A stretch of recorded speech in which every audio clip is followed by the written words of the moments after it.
Pilit ko kinakaya na bumangon mag-isa sa kama.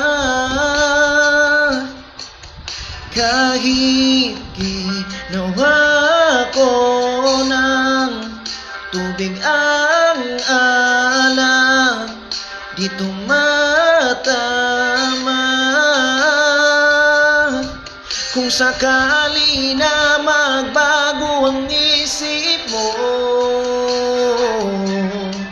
ako'y lagi lang namang nasa gilid mo.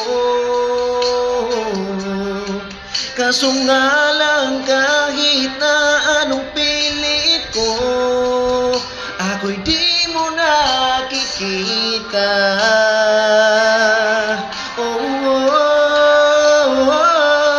Hirap tanggapin, di mo na ako kailangan. Sana naman nilabanan mo. Anong nangyari sa tayo hanggang sa ulit tuluyan ng kakalimutan na? Ayoko pang mawala ng pag-asa. Mga mata mo'y masilayan ko. At kahit ano pang gawin kong pagkukunwari, eh di na ba nakalimutan na kalimutan ka?